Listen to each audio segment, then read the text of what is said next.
A little over a year ago, I founded my startup. It's called SUNA. SUNA is a AI native wearable device for gut health and nutrition. It was Auscultation was the only way that I would be able to convince that the patient had to go have surgery. That moment was a light bulb moment for me, uh, to rethink about bowel sounds and how like they are like a structured data that we often miss because it's a subjective way of assessing things. I'm a I'm a big believer that GLP-1s um, are potentially going to change the health trajectory of the whole population and the world. The data that we have on them look very promising in terms of their broad positive outcomes. Welcome to the Hope Natural Health Podcast. I'm Dr. Erin Ellis, your host. On this show, we discuss all things health, hormones, and happiness with a little side of this thing called life.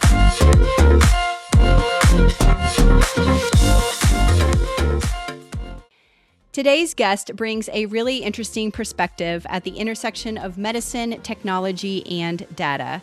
Dr. Chad O'Kay is an emergency and ICU physician and clinical researcher based in London, with a long-standing interest in how data and wearable technology can help us better understand the body.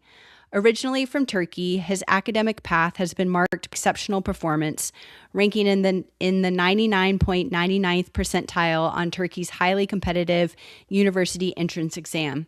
Alongside his medical training, he has spent years exploring the overlap between clinical medicine, machine learning, and health technology.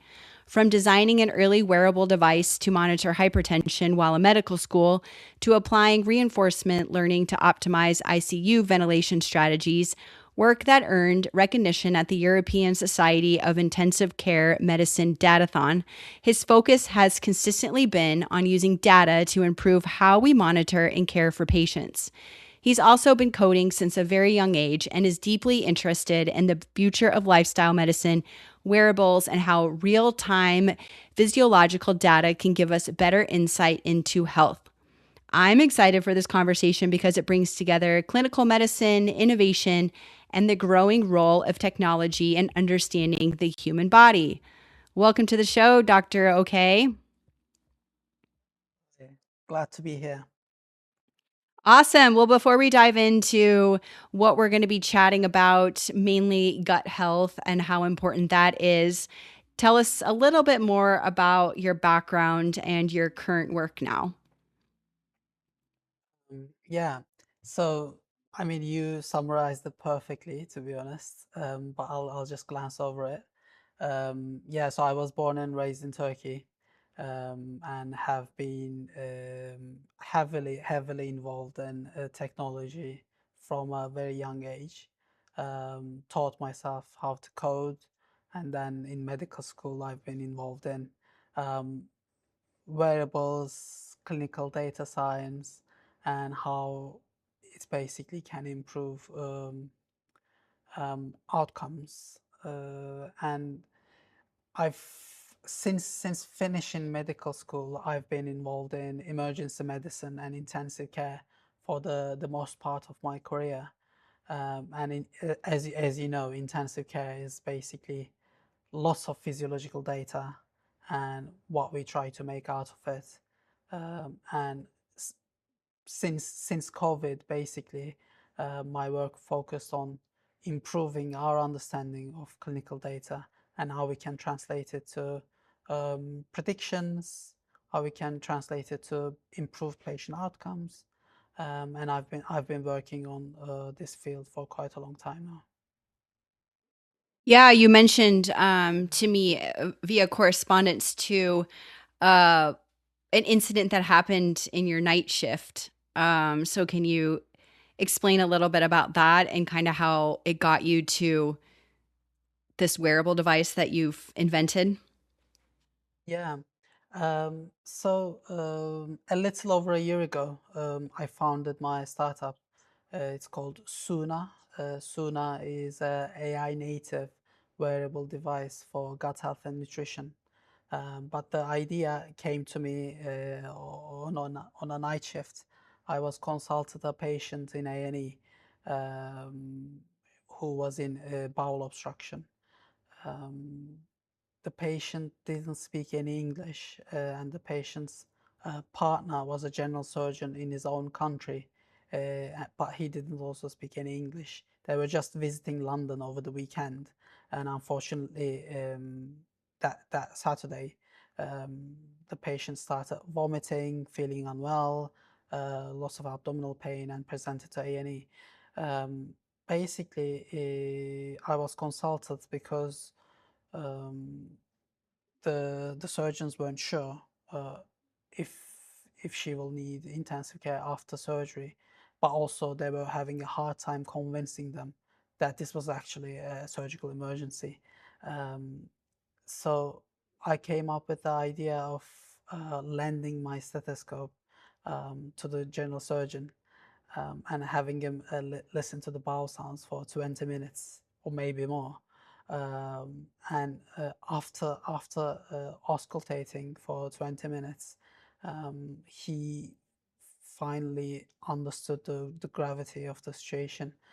Basically, there were no bowel sounds apart from some metallic clicks, which is like a hundred years old way of diagnosing bowel obstruction. Obviously, we don't use auscultation alone to diagnose bowel obstruction anymore because we have much better modalities available. Um, but it was auscultation was the only way that I would be able to convince that the patient had to go have surgery. That moment was a light bulb moment for me to rethink about bowel sounds and how like they are like a structured data that we often miss because it's a subjective way of assessing things. Interesting. It's crazy how one little instant like had this light bulb go off in your head there to come up with something so cool. So let's talk a little bit more about the gut and tell me like what is actually happening in the gut that we might not see, know, or even realize. Yeah, um, I mean, so if we think from first principles, for example, when we start running, our heart rate goes up because it has to do more work to pump blood effectively to the tissues and give oxygen to the tissues. So something similar happens in the bowels. So when you start eating, for example, bowels get more active.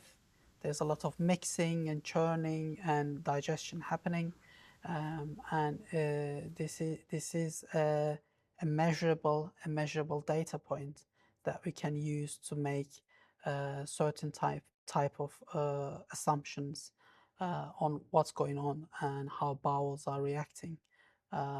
For example, um, the the sound to sound ratio of bowel sounds uh, reduces from 1500 milliseconds to less than 500 milliseconds once you start eating something. And this is with the advances in technology and AI. This is measurable with our technology. Fascinating. Can you talk about hormone shifts and how it can affect gut motility? Yeah. Um, so I'm sure you're aware. People who suffer from IBS, especially women, have different symptoms based on which part of the menstrual cycle they're on.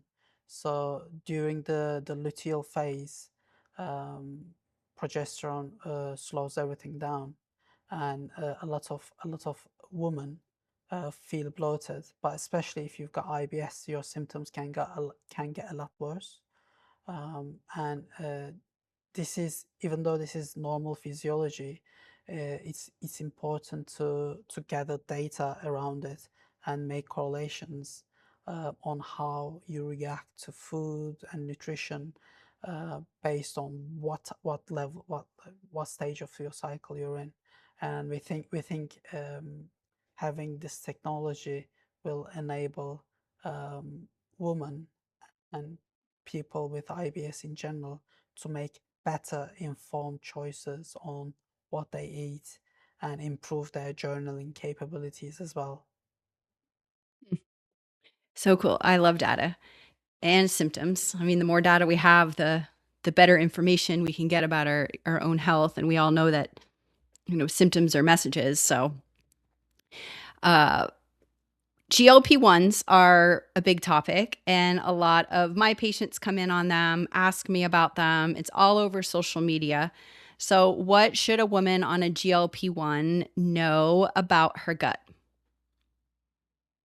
Yeah, um, I mean, to begin with, I'm a big believer that GLP-1s um, are potentially going to change the health trajectory of the whole population and the world.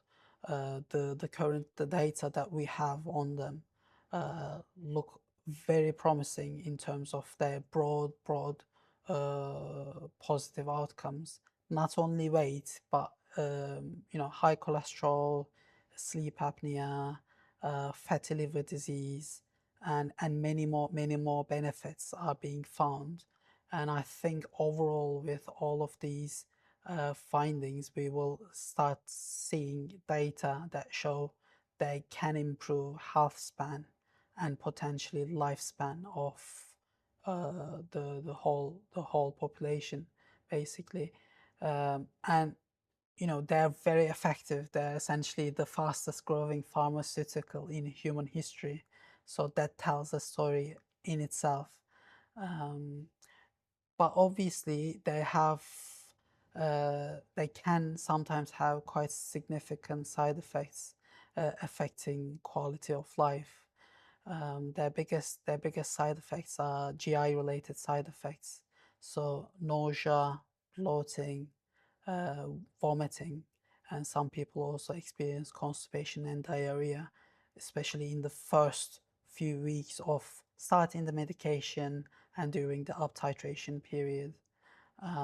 So basically, GLP-1s slow down the transit time of your stomach, and they slow down the intestinal transit time, and that's one of their main mechanisms of action. It takes longer.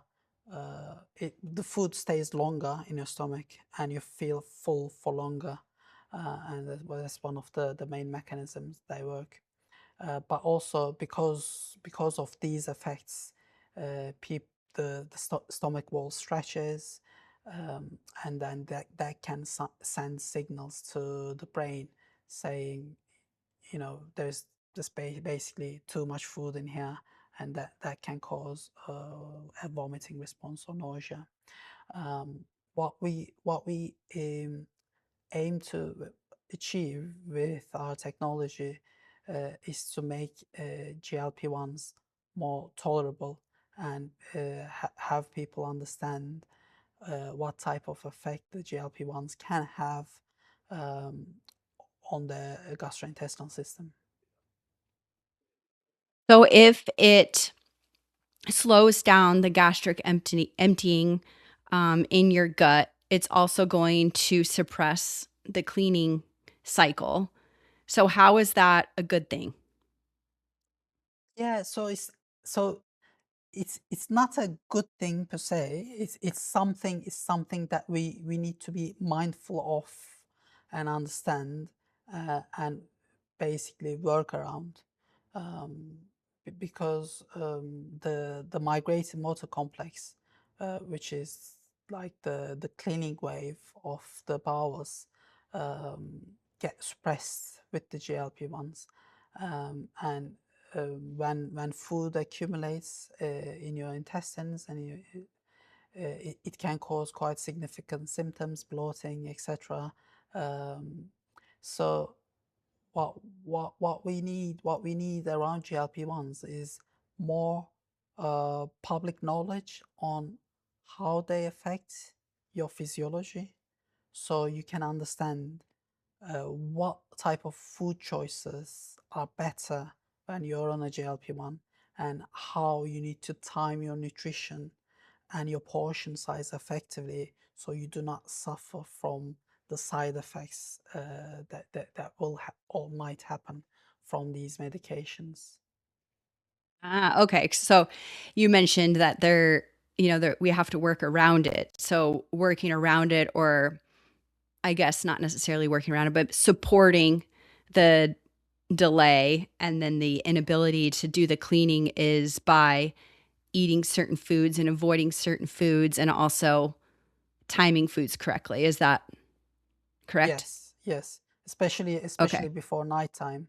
Um, Mm. yeah, Because before going to you're, bed.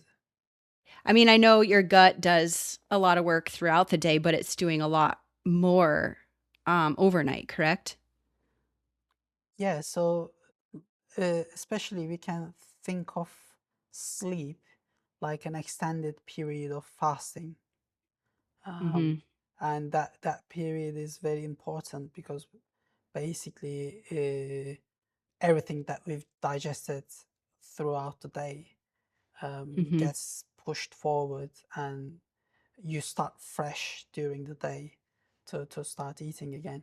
And there are studies that show that extending that fasting period on its own can improve obesity, can improve insulin resistance, and from those studies we know that the more time we give the gut to rest and push the digested food forward, the better outcomes that we will have. So in terms of GLP-1s, obviously, um, we need to think about nutrition timing and portion sizing a lot more to negate the negatives, the side effects that might happen from them. Okay. Yeah, that's fair. Good to know. I mean, there's a lot, that should be told to every person that's taking a GLP-1. So the more you know, right? That's why you do what you do. And we do these podcasts so we can get that information out. So if gut health is so important to our overall well being, which we all know that it is, why isn't there a wearable device for it until now? Correct? Because you have one that you guys have come up with. Yeah, um, I mean, so this is multifactorial, because um, the oldest research papers on automated bowel sound tracking goes back to 1976. So this isn't something novel or new that we've been trying to understand, but the recent advances in technology, so in battery life, so batteries have improved significantly, so we're able to have devices with longer battery life perform effectively. Mobile phones and Bluetooth technology advanced quite rapidly, and now we're able to use different type of wearables without much friction. And also AI and our understanding of its use has have improved massively as well, and now we are able to use on-device machine learning algorithms to be able to make sense of the data that we gather, and all of that is also mixed with the fact that now people are more tolerant to using different devices to track their health.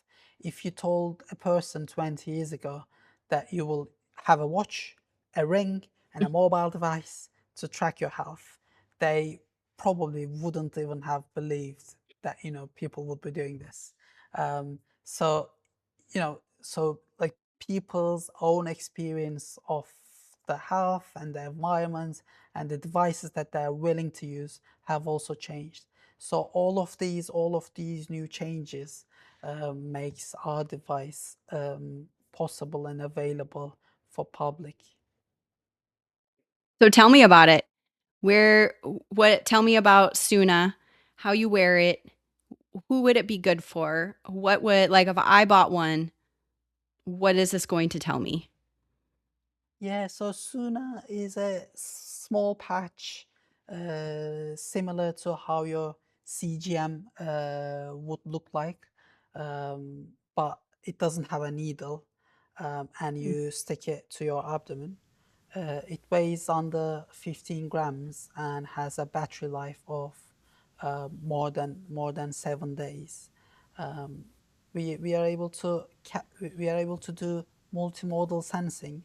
I'm not able to go into full detail on how we do the sensing and what type of exact sort of sensors that we use, but through our multimodal sensing, we are able to give insights into gut health and nutrition and best time to eat, best time to perform, what's your best productivity window, and what's the best time to eat before bed on your personalized data. Now, do you have to change it every 7 days or is there charging?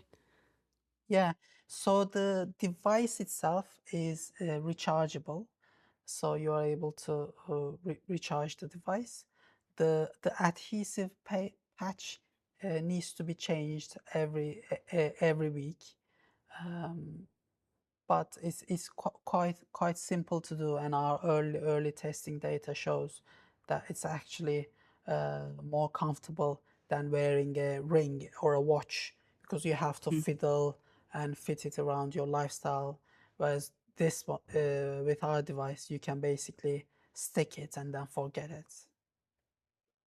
In the development, or I guess since you're introducing this, what have you, like, what has someone learned? Like, can you give me an example of someone that's worn the SUNA and then what they've, I Yeah, guess, so gotten out the of it? so Yeah, so the testing data that we have has made it possible for people, especially with food intolerances, that they're not really aware of what, and have difficulty tracking exactly what type of foods do not agree with them. So it has enabled those users to understand how they react to certain foods. So this was one of the biggest positives that our users told us. Secondly, it also uh, helped them time their nutrition better, especially before bedtime, because with our technology, we are able to give personalize what's the best time for you to eat before bed. So you will have that extended fasting period before bed, which has a lot of benefits related to improving outcomes. Do you have to tell the app or whatever, like, what you've eaten? Um, so in our early testing, we encourage everyone to log their food. We do that by just taking a picture and Mm. using a basically a special large language model to analyze the macronutrient content, so percentages of protein, carbs, Mm. etc. Um, and we are able to log food without much friction, and through that we are able to show users how they've reacted to, for example, salmon when they've eaten it, certain type of rice, how they reacted to um, foods that contain, eggs, lactose, that type of thing. Fascinating. How much EMF is involved in this patch? Mm, How much? Yeah, like how much Um, EMF exposure are you getting? So for example, like I have an Aura ring, but I can yeah, put it in airplane mode and I don't get any, EMF issues from its, sensing, and it's still okay. recording. So I'm just curious how Yeah, much, that's a um, big, at least in the yeah, US, or, what I do is a yeah. lot of people are worried about EMF exposure and all, we're constantly around all this Wi-Fi. Yeah, I mean, so our technology, we don't use Wi-Fi. So Okay. we only use Bluetooth low energy, and we batch send the signals, so we don't constantly sync the device to your mobile phone. Especially at Mm. nighttime, we don't sync at all. So it's all Hmm. stored in your device, and it syncs when you wake up. During the Oh, okay. day, you have the option to basically personalize how granular data you want to get, and depending on that, Mm. the EMF will change. Awesome. Okay. Fair enough. Is there anything else that we should know about SUNA? Is it available for purchase? So we are in active development with our manufacturers now. So people are able to get on our website and sign up to our wait lists, and reserve a line on our wait list. We will be opening up pre-orders come this mid-May, and we're hoping to ship the first commercial devices in Q1 27. Wow. Soon. Yes, very soon. That's awesome. Well, Dr. Okay, we could probably talk about gut health and all of this. It will be interesting to have you. We should have you back on in like a year or so after it comes out. More people wear it. You'll have some really cool case studies about what people have learned. Maybe I can get one and share my experience. But Yes, I'd like to send you um, one. yeah, I love wearables. Like when someone comes into my office, I'm always, if they have an Aura ring, I'm like, let me see your app. Let me look at it. Let me see what I could find, based on the app versus your labs and like how you're feeling and all of this. Like, I think it's so important to track these things. I mean, sometimes it can drive you insane, but as long as you look at it, over time rather than, one instance, it they can tell us a lot about our health and give us really, I mean, I've learned so much from having the Aura ring for the last 3 or 4 years. So any wearable, I'm all for. I just don't want to have things all over my body, right? Yeah. um, but yeah, we'll wrap up my podcast with every same question I ask all my podcast guests. What would be your best or favorite health tip that you could share with the audience? Well, my personal favorite is do, doing sauna with cold plunges, basically every other day. So I have a place nearby that has a very hot Finnish sauna with 4 degrees Celsius cold plunge. So that's just above the freezing level. Where Um, and yeah, I do that three cycles, 10 minutes of sauna, 2 minutes of cold plunge, and it's been one of the biggest productivity and wellness hacks that I've implemented in my life. Love it. I have the same.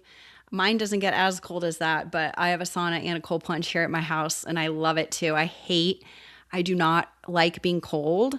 So I think you could probably agree that it's still really hard every single time to get into that cold plunge. But once you're in it, it's worth every single second that you're in there. And the results afterwards just make it, I don't even want to say it doesn't make it any easier to get in it the next time, but I love the benefits just like you. So great Yeah, tip. yeah, amazing. Yeah. Awesome, Dr. Chad. Well, is there anything else that you wanted to share with the audience before we wrap it up?